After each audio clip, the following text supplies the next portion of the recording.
irmãos, com a paz do Senhor. Amém. Nós estamos na Igreja Cristã Rede Acolher, do Ministério da Brasilândia.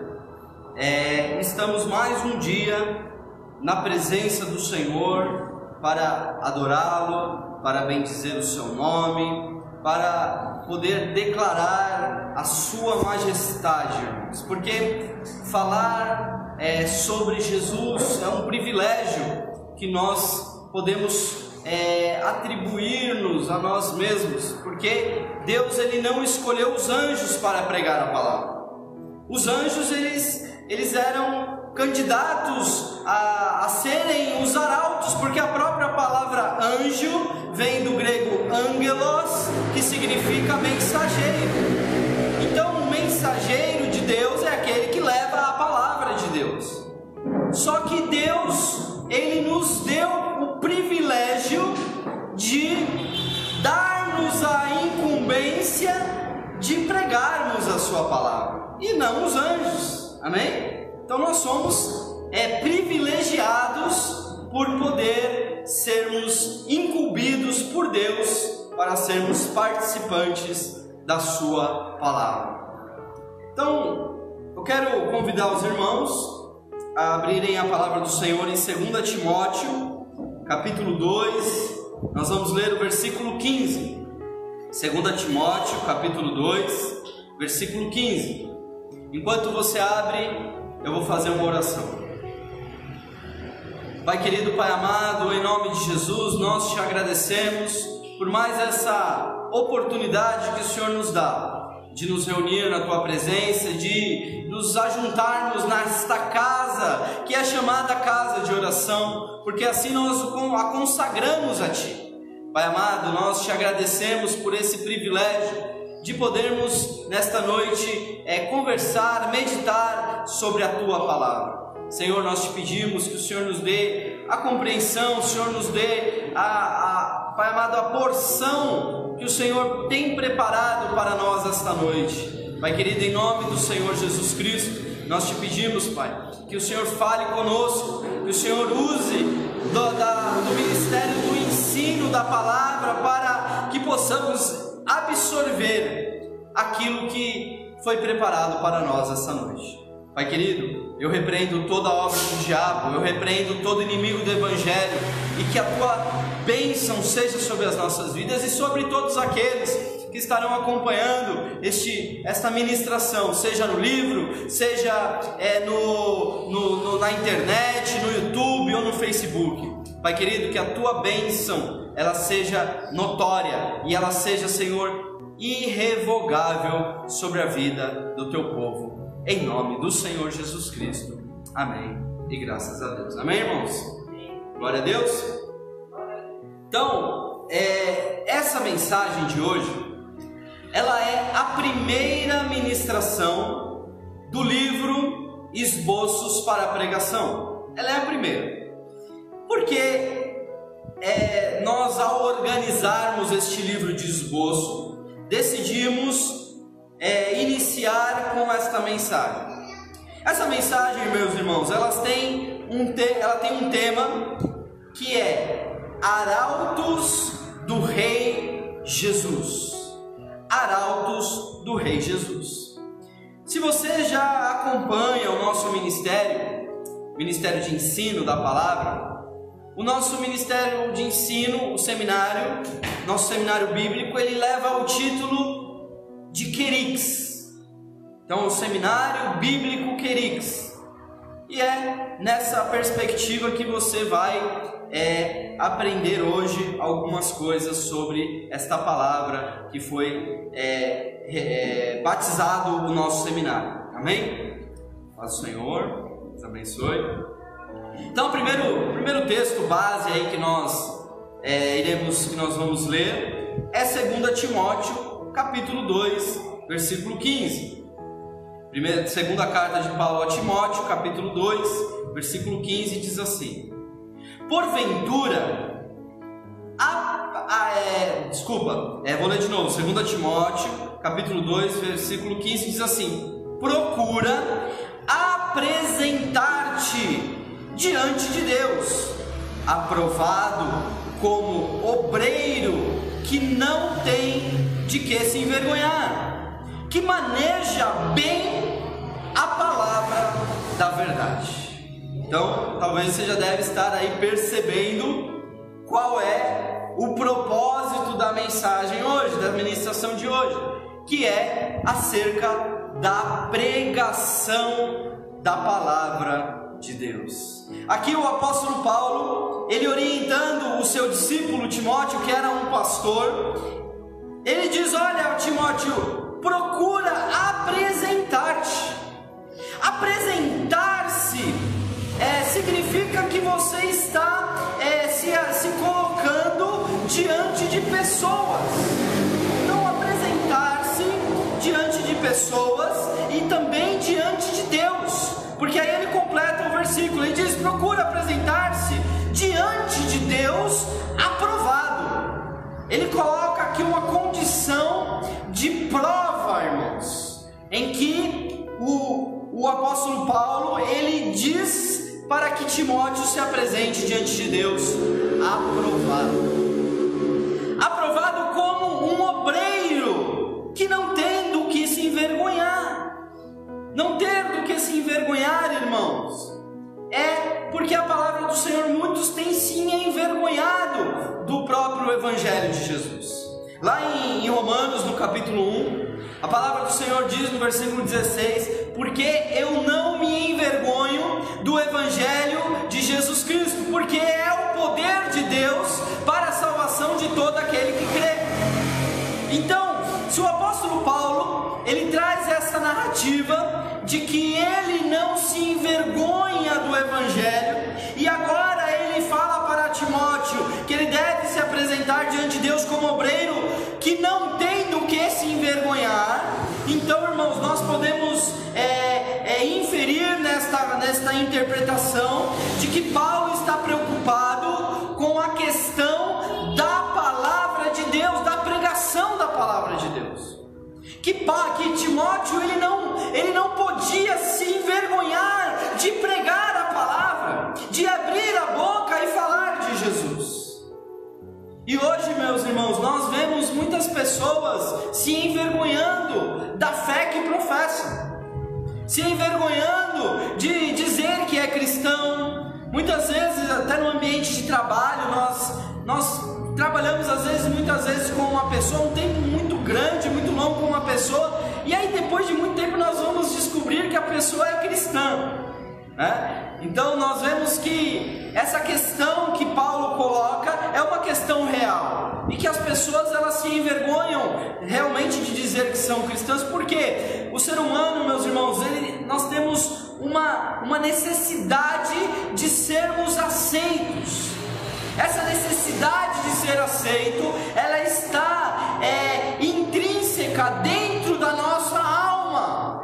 Nós precisamos ser aceitos pela nossa família, nós precisamos ser aceitos pelos nossos amigos, nós precisamos ser aceitos na escola, precisamos ser aceitos na faculdade, precisamos ser aceitos na rodinha dos amigos, e precisamos ser aceitos também na igreja. Esse é o desejo que nós temos. Mas, meu irmão, eu tenho uma notícia para te dar: você é aceito por Deus. O Senhor te aceita assim como você é. Jesus disse: vinde a mim, vós que estáis cansados e sobrecarregados, que eu vos aliviarei. Então ele nos convida a ir até ele. E aí depois, em outro texto, ele diz: porque aquele que vier a mim, de maneira alguma o lançarei fora. Ele te aceita. Nós não precisamos ser aceitos pelos homens, nós precisamos ser aceitos diante de Deus. E aqui o apóstolo Paulo, preocupado com essa questão, ele fala para Timóteo: você não deve se envergonhar, mas você deve se apresentar diante de Deus como um obreiro que maneja bem a palavra da verdade. Então, manejar bem a palavra da verdade, manejar bem a Bíblia, é um dever de todo cristão. Seja ele pastor, seja ele presbítero, seja ele evangelista, seja ele um cooperador, seja ele um visitante, seja ele manejar bem a palavra da verdade. Porque, irmãos, a Bíblia é a nossa regra de fé. A palavra de Deus é que nos norteia nesta caminhada cristã. A nossa jornada não é uma jornada curta, não é uma corrida de 100 metros, mas é uma maratona, meu irmão. É uma maratona que nós precisamos correr neste mundo de trevas, nesse mundo de pecado, em busca do prêmio da soberana vocação, que é a nossa salvação eterna, que é a nossa vida eterna com Deus. É uma jornada. Então, irmãos, manejar bem a palavra do Senhor é um dever de todo cristão. Então, irmãos, nós adotamos esta palavra querix para o nosso seminário bíblico querix. Essa palavra querix, ela significa arauto. É uma palavra de origem grega que significa arauto. Ela significa um proclamador público, um mensageiro investido de autoridade, que leva as mensagens oficiais dos reis. É um mensageiro de magistrados, de príncipes, de comandantes militares. O arauto, meu irmão, na Idade Média, ele entregava uma intimação pública. O arauto, ele declarava a guerra e ele proclamava a paz. O arauto, ele era um mensageiro, ele era um portador de uma palavra, de uma mensagem. Irmãos, hoje nós somos os arautos de Deus. Hoje nós somos os arautos do Rei Jesus. Ser arauto é ser um embaixador de Deus, é ser um querix de Deus, é ser um proclamador da palavra de Deus. Ser um arauto, meu irmão, é ser um mensageiro do Rei do Universo. Então, irmãos, quando nós falamos de arautos do Rei, tem até um grupo de louvor que chama Arautos do Rei, antigo, né? Se você pesquisar no YouTube, você vai encontrar. São pessoas que elas tiveram um contato tão profundo com a palavra de Deus. E claro, existe também um chamamento divino, mas quando nós nos apaixonamos por algo, nós queremos compartilhar isso com alguém. Nós queremos compartilhar com as pessoas. Quando você assiste um filme muito bom, muito legal, o que você faz? Você conversa com seus amigos. Puxa, assisti um filme bacana, né? Os mais jovens, né? Assistiu o Guerra Infinita, né? Assisti lá o Homem de Ferro acabando com o Thanos, com a luva, a manopla da alma lá, a joia da alma, né? As pessoas compartilham.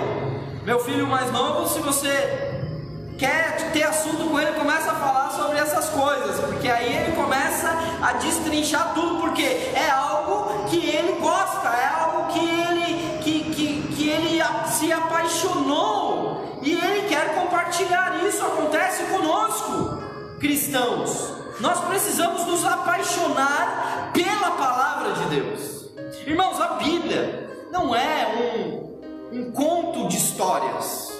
A Bíblia ela não é um livro velho, antigo, com narrativas ultrapassadas. Não, irmãos. A palavra de Deus ela é tão atual quanto as mídias sociais do nosso tempo. A palavra de Deus ela é atual porque ela é viva e eficaz. A palavra de Deus ela fala conosco, ela nos instrui, ela nos edifica, ela traz vida para a nossa alma. Quando eu me converti, irmãos, eu não sabia nada de Bíblia. Eu me converti e não fiz o discipulado. Eu me converti e não participei da escola bíblica dominical. Eu me converti e não fui orientado por um pastor. Então, irmão, sabe o que eu fazia? Eu pegava o Novo Testamento, aquele azulzinho que a gente ganha na escola, que é os Salmos, Provérbios e o Novo Testamento. E eu andava na rua, indo trabalhar, lendo. Eu ia pro banheiro, estava no bolso, eu ia no banheiro e ficava lendo, porque aquilo para mim era vida. Eu nunca tinha tido um contato com a vida de Deus através daquela leitura. A palavra de Deus é mais do que intelecto. Ai, pastor, porque eu preciso fazer um curso de memorização para poder decorar a Bíblia. Irmão, você não vai decorar a Bíblia. A Bíblia precisa estar em você, precisa estar em mim. A palavra de Deus está em mim. Então Jesus disse: se vós estiverdes em mim e a minha palavra estiverdes em vós, então pedireis o que quiseres, que vos será feito. A palavra de Deus precisa estar em mim. E quando esta palavra de Deus está em mim, então eu começo a ser um proclamador desta palavra. Por isso que é tão importante o ministério da palavra dentro da igreja.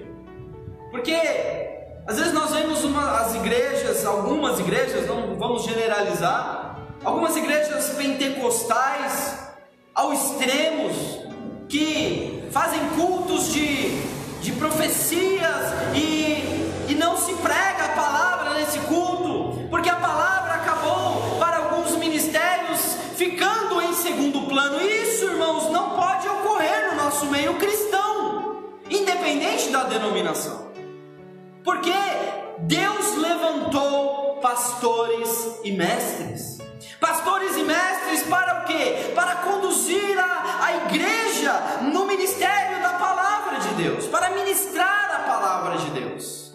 Então, meus irmãos, o objetivo do nosso seminário é formar arautos, não é formar teólogos, não é formar pastores, é formar arautos. Por quê? Porque nós entendemos que todo cristão, ele é um mensageiro de Deus.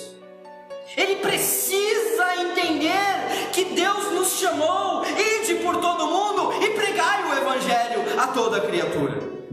Ele não disse aos apóstolos, ele disse a todos os discípulos que estavam ali presentes. Isso se inclui a gente. Nós precisamos pregar, mas como nós pregaremos se não tivermos um preparo adequado? Como nós poderemos anunciar a palavra de Deus se a palavra ainda não fez morada em nossos corações? Irmãos, a pregação é o exercício do trabalho de um arauto, do arauto do Rei Jesus. Então, irmãos, hoje é uma ministração didática.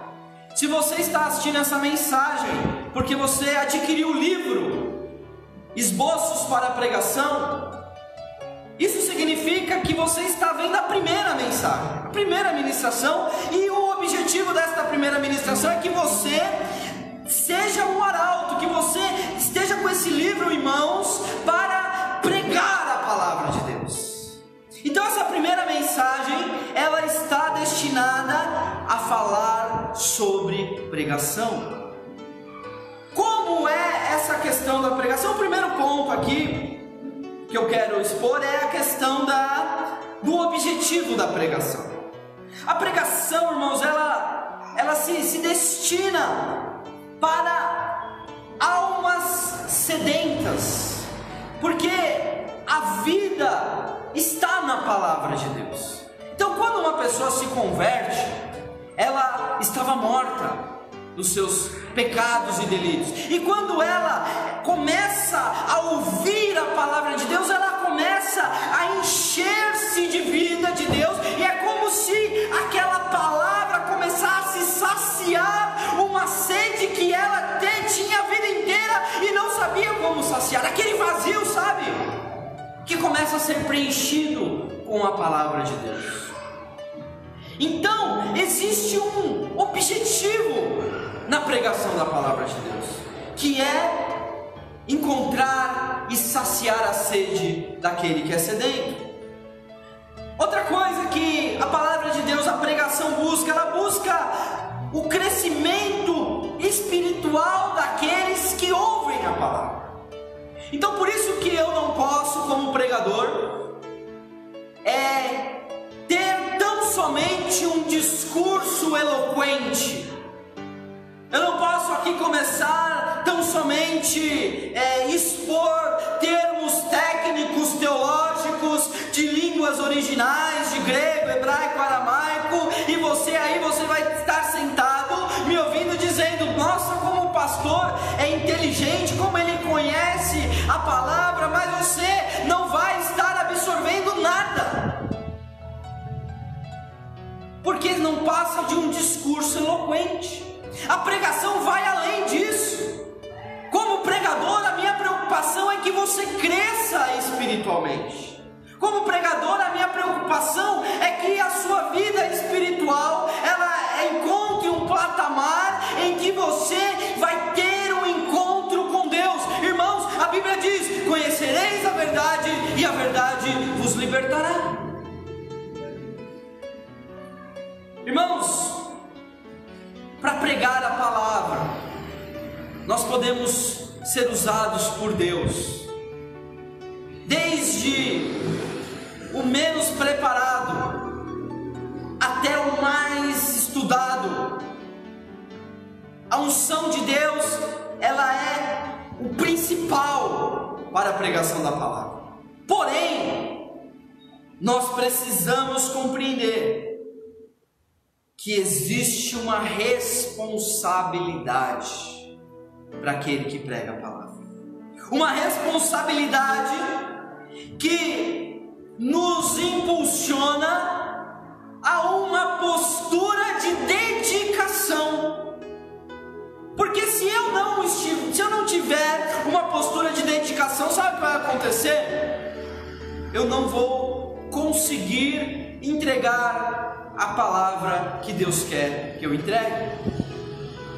Porque se eu entender que é só abrir a Bíblia e pregar, irmãos, Deus pode me usar, mas não vai ser algo que vai construir uma edificação na igreja de Jesus Cristo. Por isso, essa mensagem é muito importante para nós, que somos arautos, que somos mensageiros do Rei Jesus. Em Mateus capítulo 16, no versículo 18, nós encontramos um texto muito conhecido que pode fazer sentido aqui dentro dessa questão da pregação, que é quando Jesus fala para Pedro. Mateus capítulo 16, versículo 18, que diz assim: pois também eu te digo, Jesus dizendo a Pedro, que tu és Pedro, e sobre esta pedra edificarei a minha igreja, e as portas do inferno não prevalecerão contra ela. Então aqui, irmãos, nós não precisamos entrar na discussão do Petros, do Petra, né, que Pedro era uma lasca de pedra. Mas aqui o que eu quero colocar aqui, irmãos, é que existe um propósito de Jesus acerca da sua igreja: a edificação. Porque sobre esta pedra edificarei a minha igreja. Não se edifica a igreja em cima dos dons espirituais. Não se edifica a igreja em cima dos dons de cura. Não se edifica a igreja em cima dos dons de profecia, os dons de revelação. O que edifica a igreja é a pregação da palavra de Deus. Eu edificarei a minha igreja. Porque, irmãos, 10 eram os leprosos que foram curados. Passava ali 10 leprosos, e eles clamaram a Jesus, e Jesus curou os 10. Porém, somente um voltou e se prostrou e adorou ao Senhor. E Jesus falou: não foram os 10 que foram curados? Onde estão os outros 9? Cura não edifica. A cura é uma bênção. Nós precisamos buscar os dons espirituais, o dom de cura. Nós precisamos buscar os dons de revelação, mas a igreja não pode ser uma igreja dependente da revelação do profeta. A igreja, ela é dependente da pregação da palavra de Deus. É a maior revelação. Eu não sou contra a profecia, irmãos.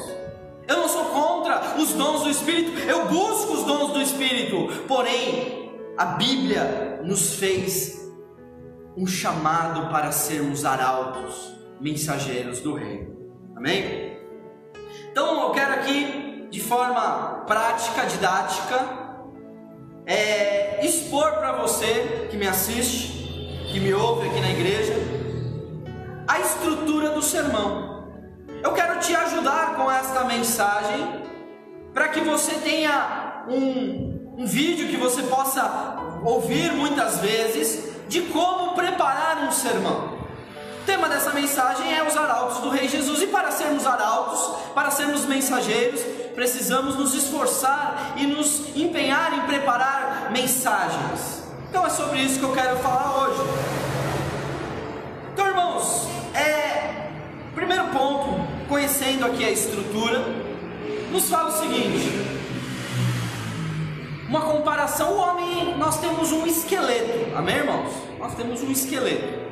Esse esqueleto é que nos possibilita estarmos de pé, caminhar, né? Nos abaixar, nos sentar, nos levantar, até correr, pular.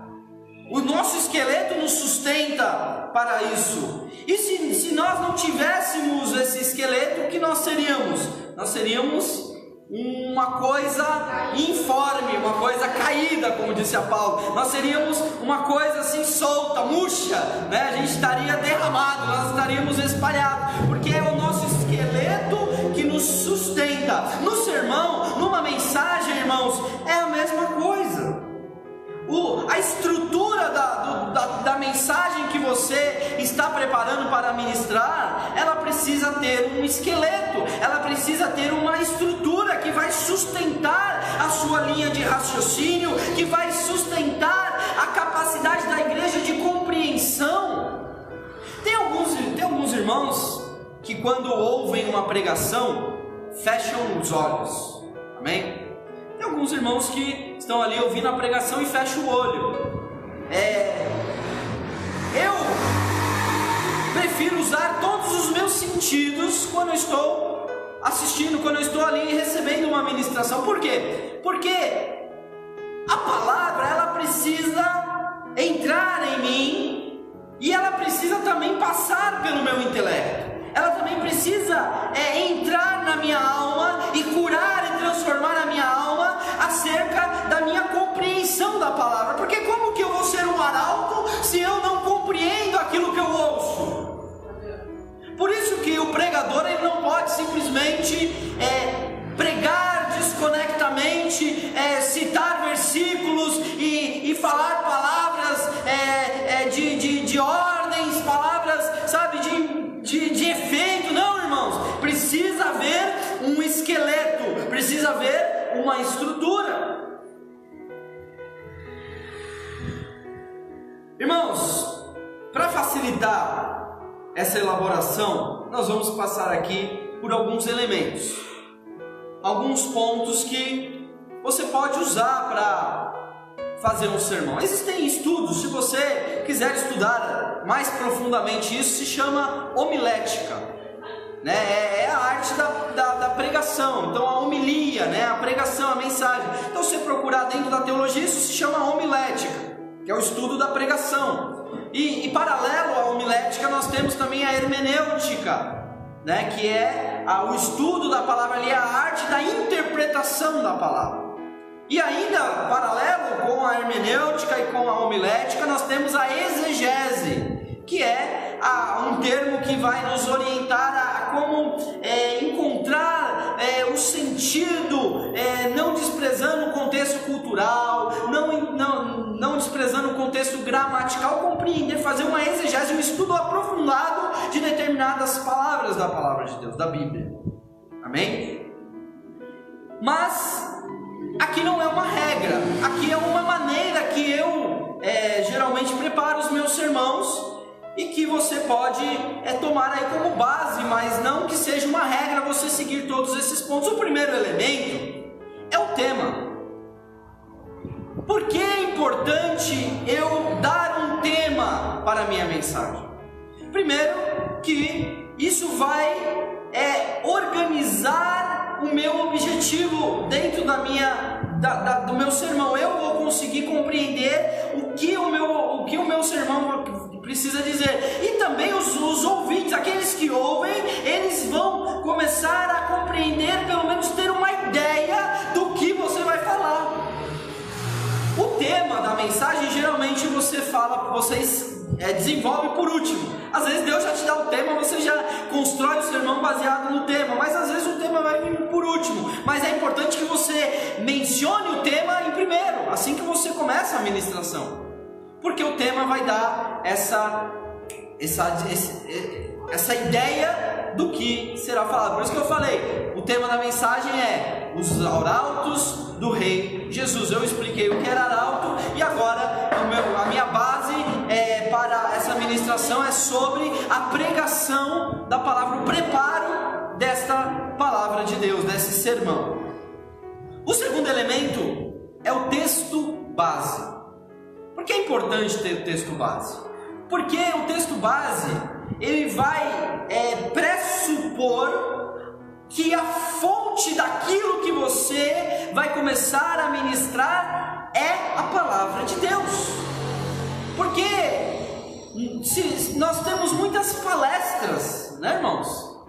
E às vezes eu não fico meio assim quando eu ouço, mas até alguns pastores falam sobre o ato da pregação como uma palestra, né?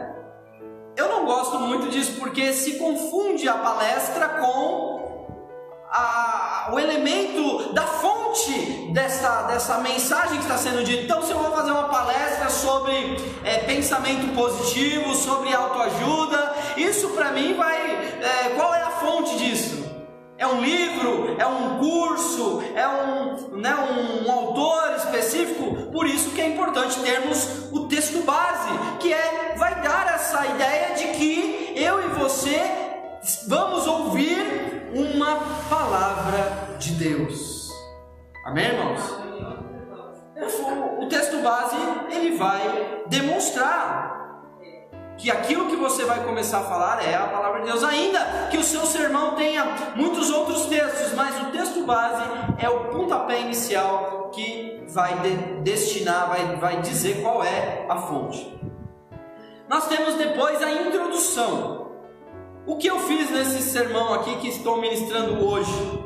Eu fiz a minha introdução baseado no significado da palavra querix, no significado do que é um arauto. Isso foi a minha introdução. O meu objetivo principal não era explicar o que significa um arauto, o que significa a palavra querix, mas sim o como preparar um sermão. Para isso eu coloquei aqui uma introdução em que te despertou o interesse naquilo que eu estava a dizer.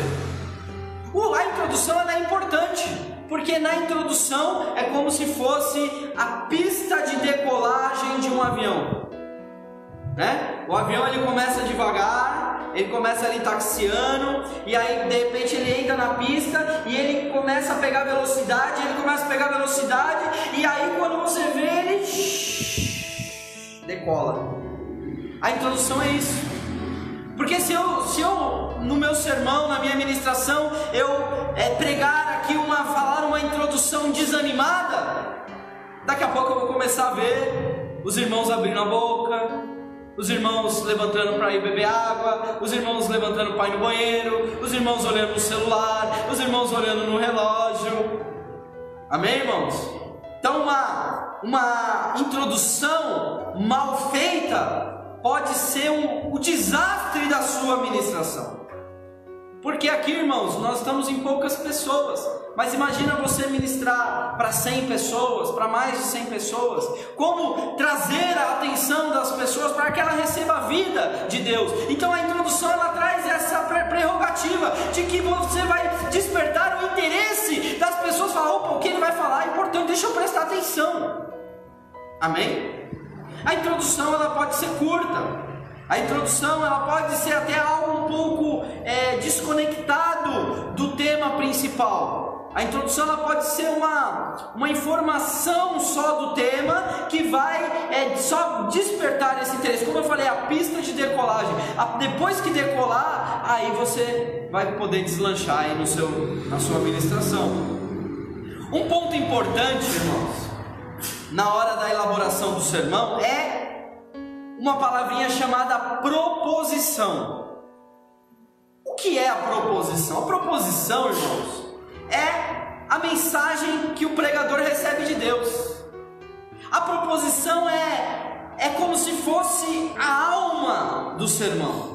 O que realmente eu quero falar? O que realmente Deus colocou em meu coração? Porque se eu for fazer uma pregação sem meditar nesta proposição, então eu vou falar de Gênesis, Apocalipse, eu vou falar de Paulo, vou falar de João, mas também vou falar de Davi, vou falar de Abraão, e tudo isso vai virar uma coisa totalmente desconectada, e eu não vou conseguir nem compreender qual é a minha mensagem, muito menos os irmãos que estão ouvindo. Você já saiu de uma pregação, irmão, em que você parou para refletir e disse: o que o pregador pregou mesmo? Você já saiu de um culto assim? O pregador pregou demais assim. Nossa, que bênção que foi a mensagem. E aí, como foi o culto? Foi uma bênção. O que ele pregou? Então, irmão, você sabe que eu não lembro, eu não sei. Mas foi uma bênção. Amém, irmãos? Foi uma bênção, mas não trouxe edificação. A proposição te ajuda nisso.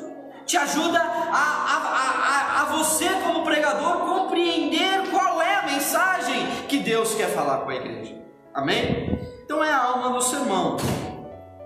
Depois nós temos a argumentação. O que é a argumentação? É a própria mensagem, é a mensagem propriamente dita. Geralmente ali nós dividimos essa argumentação em tópicos, em pontos, geralmente de 3 pontos, no máximo 4 pontos, porque se você coloca muitos pontos, você acaba perdendo o time do relógio, né? O maior inimigo do pregador é o relógio. A Daiane pregou no domingo e ela disse: nossa, eu só preguei 20 minutos, né?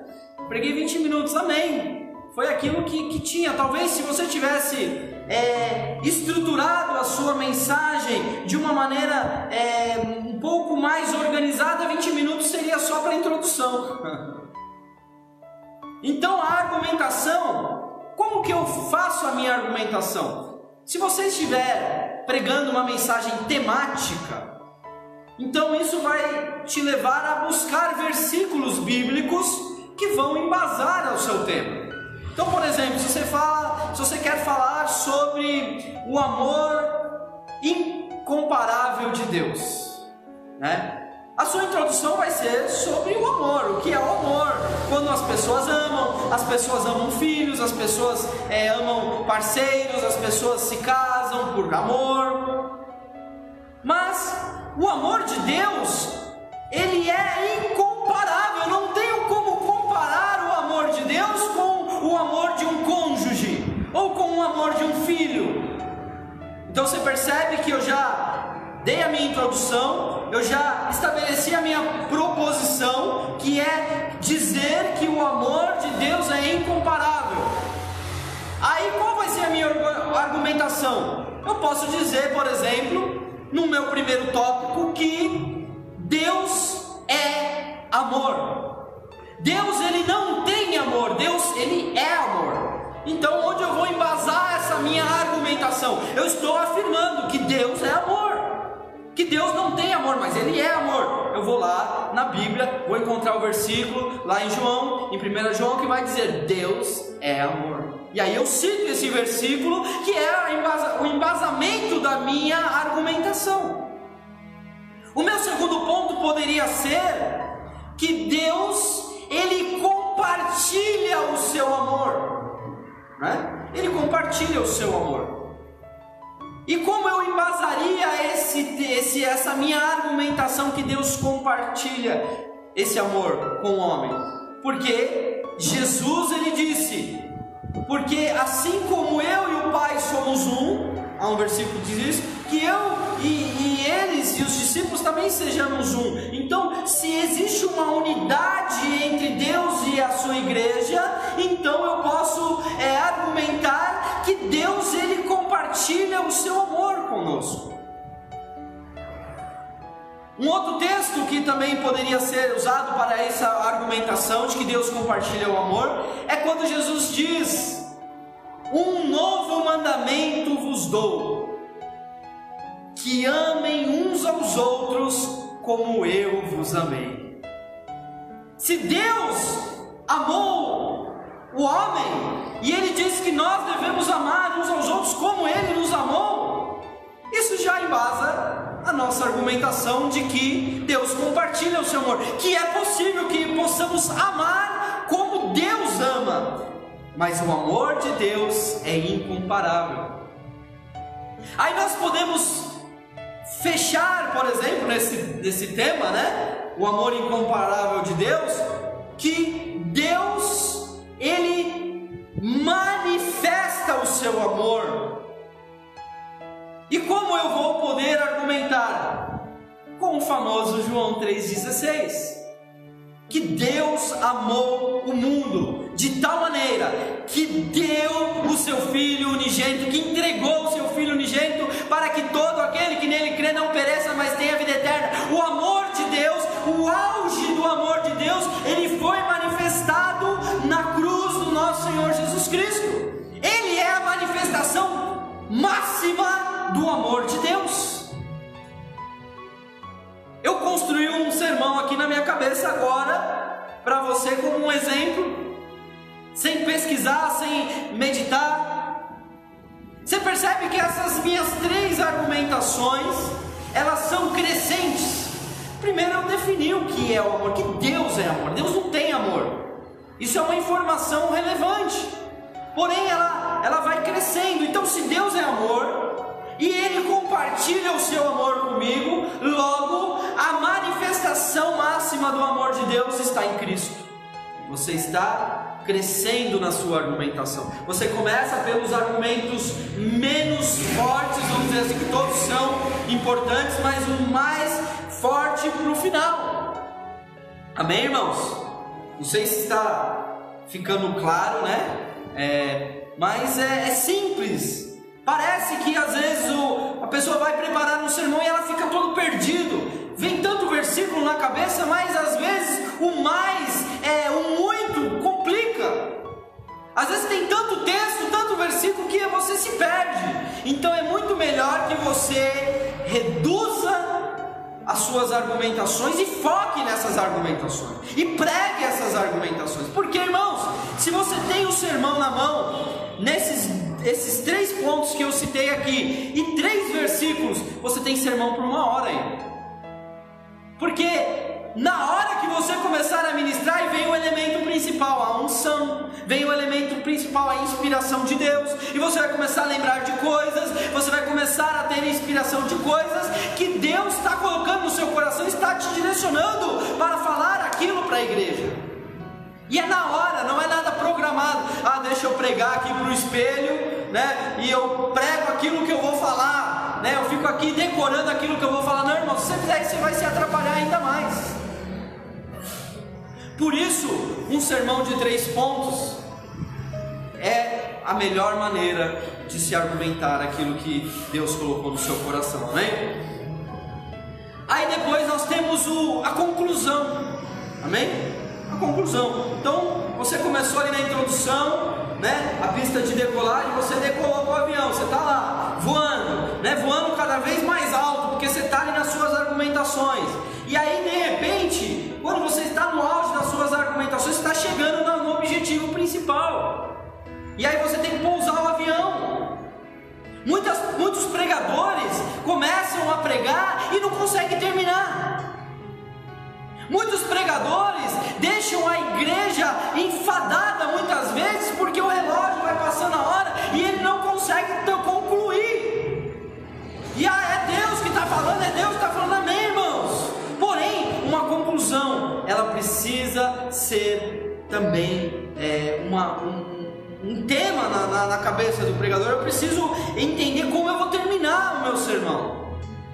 Uma conclusão desanimada vai deixar os ouvintes desanimados. Então todo aquele esforço das argumentações, da proposição, de tudo aquilo que você fez vai acabar caindo por terra, porque você não vai conseguir concluir aquilo. Então, como concluir? Geralmente, irmãos, a maneira mais fácil de concluir é recapitulando aquilo que foi pregado de maneira sintética. Essa é a maneira mais fácil de concluir.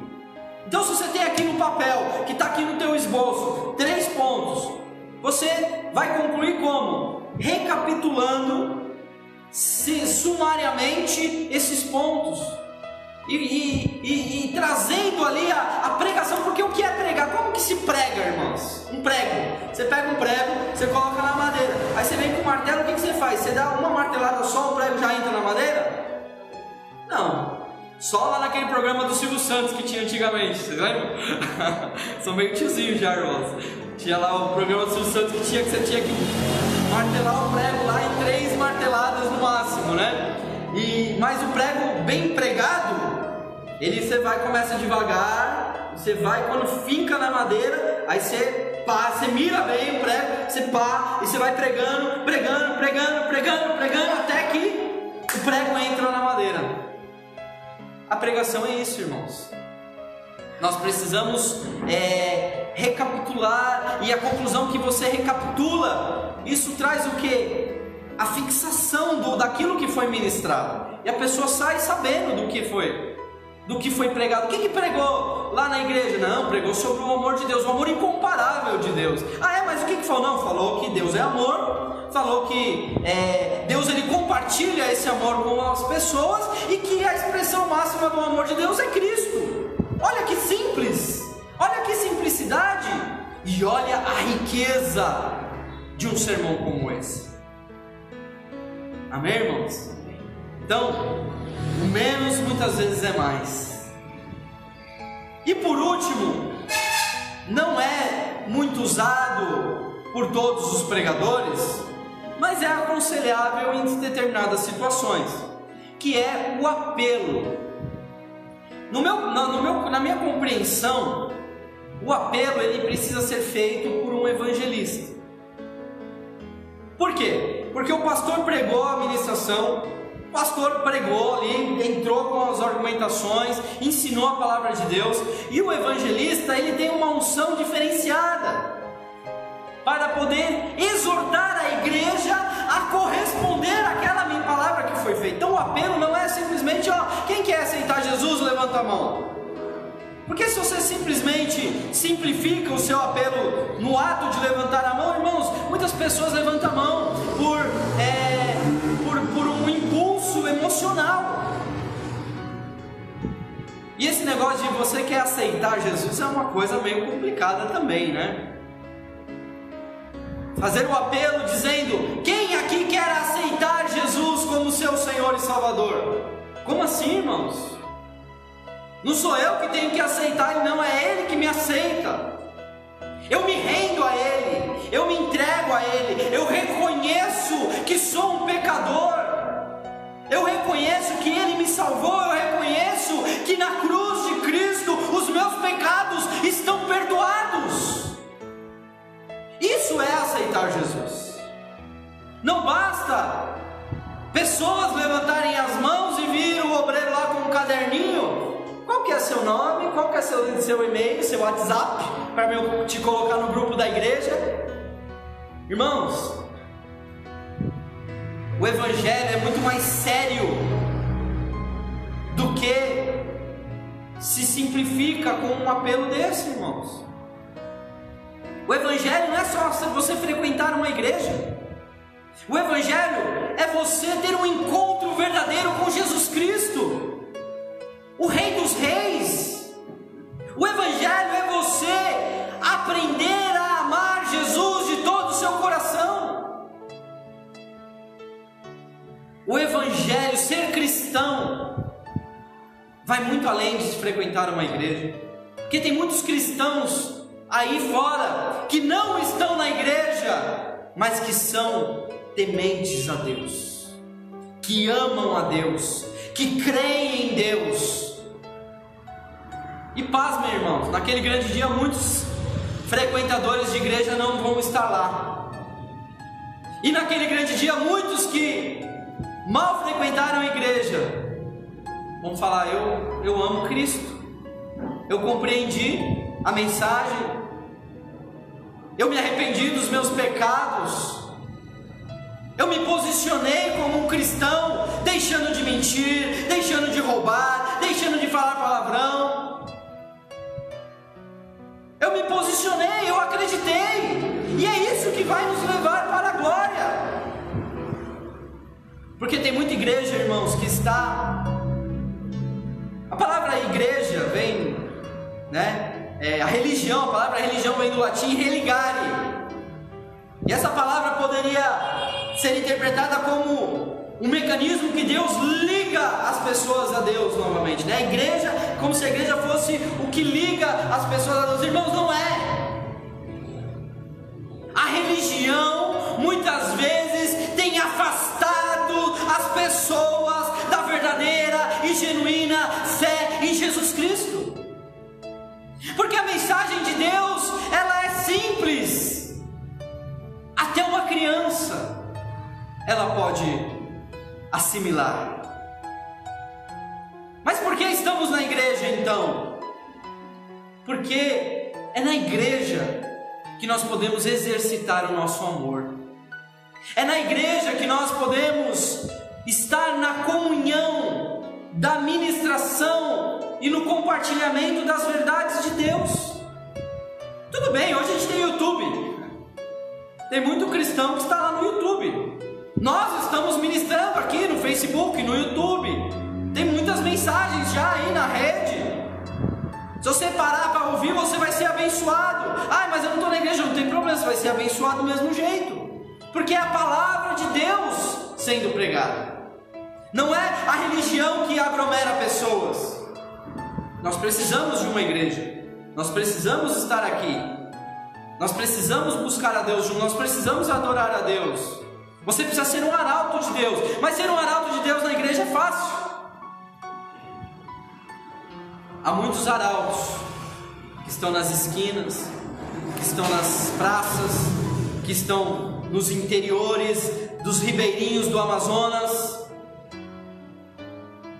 Existem muitos arautos que não têm formação técnica, que não têm o privilégio que você está tendo hoje de aprender a elaborar um sermão, e que estão pregando a palavra de Deus. Amém? Glória a Deus. Então o apelo, ele é um esforço para alcançar a consciência, a vontade, mas não é a manifestação, não é um feedback. Porque tem alguns pregadores, irmãos, que não deixam de fazer o apelo porque precisam ter um feedback. Irmão, você não precisa ter feedback. Eu preciso entender se a igreja gostou da minha mensagem. Não, irmão, você não precisa disso. Prega a palavra. É pregar a palavra. A palavra, ela tem o poder de Deus. O próprio Evangelho é o poder de Deus para a salvação de todo aquele que crê. Amém? Glória a Deus. Por isso que o seu apelo, ele é não tão importante, né? Porque acaba trazendo esse estímulo ao pregador para receber um feedback, e você não precisa disso. Então, irmãos, para fechar aqui nosso estudo de hoje, o objetivo do arauto, que o arauto deseja alcançar, vem da inspiração de Deus. Sabe, se você, nem sempre a coisa vai ser mística, irmãos. Sabe, às vezes o pregador iniciante tem uma ideia de que Deus precisa falar comigo de uma maneira que eu compreenda que Deus falou comigo. Algumas situações será assim.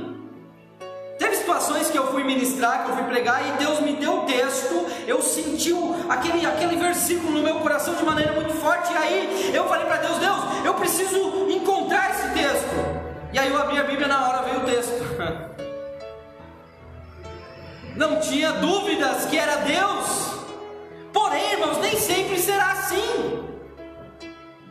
Porque Deus, Ele espera que os arautos dele tenham fé, irmãos. Ter fé. Ter fé para pregar, ter fé para proclamar a palavra, ter fé para declarar a guerra, ter fé para proclamar a paz. Ter fé, irmãos, de que quando você abrir a boca, Deus vai encher. Não precisa se preocupar, não é uma aula de um conhecimento que você já tem. A pregação, ela é uma inspiração de Deus. Ora vai te inspirar com antecedência. Irmãos, a primeira pregação, o primeiro esboço que eu fiz, eu nunca preguei.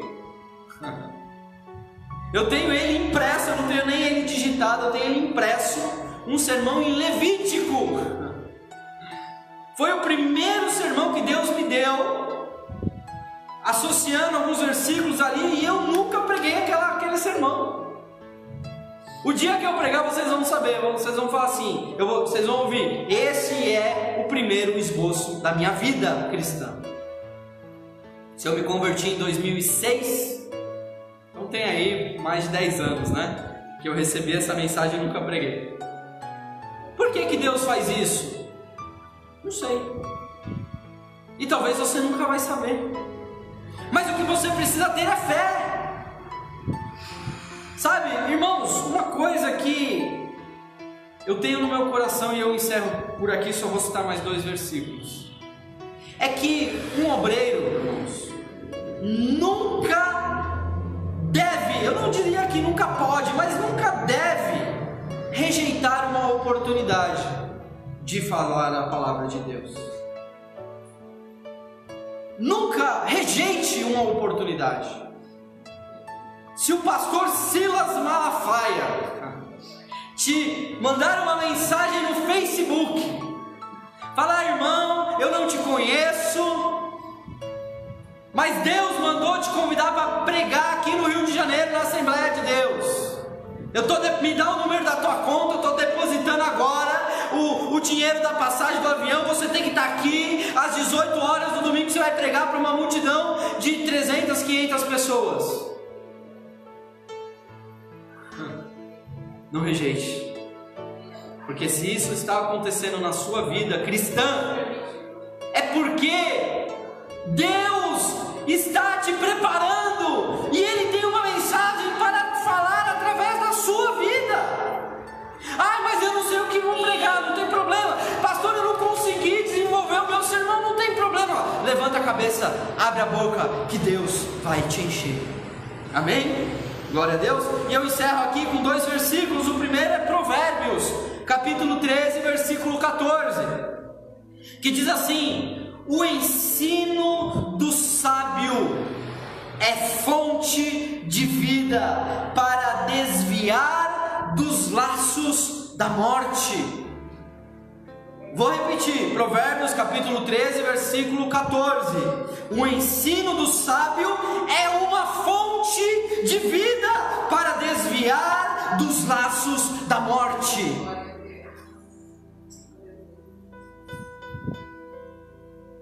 E se Deus precisa salvar uma pessoa da morte por causa da sua palavra, por aquilo que você vai dizer, como você pode falar, eu não sou capaz? A capacidade vem dele. Aquele que te escolheu, ele te levanta, amém? E o último versículo, e eu termino aqui, segunda carta de Paulo a Timóteo. Nós começamos em Timóteo, né? A primeira carta de Paulo a Timóteo, nós começamos falando de Paulo, orientando Timóteo, dizendo, olha, apresenta-se diante de Deus como obreiro aprovado, que não tem do que se envergonhar, que maneja bem a palavra de Deus. E aí agora nós encerramos aqui com o mesmo Paulo falando para o mesmo Timóteo, no capítulo 4, segunda carta de Paulo a Timóteo, capítulo 4, versículo 2, o texto bíblico diz assim, Paulo dizendo a Timóteo, que pregues a palavra, inste, ou seja, insista, a tempo e fora de tempo, redarguas, repreendas, exortes com toda longanimidade e doutrina. Aqui o apóstolo Paulo está dizendo: arauto, prega a palavra, se esforce, se prepare. Se precisar fazer um esboço, faça um esboço. Se precisar buscar conhecimentos teológicos, busque conhecimentos teológicos, mas pregue a palavra em tempo e fora de tempo. Esse é o propósito do legítimo mensageiro de Deus. Você tem autoridade, você tem a palavra, Ele te constituiu arauto. Então, para isso, irmãos, não feche a tua boca, pregue em tempo e fora de tempo. Essa era a palavra que Deus colocou nos nossos corações essa noite. Você pode dar uma linda salva de palmas ao Senhor, em nome de Jesus.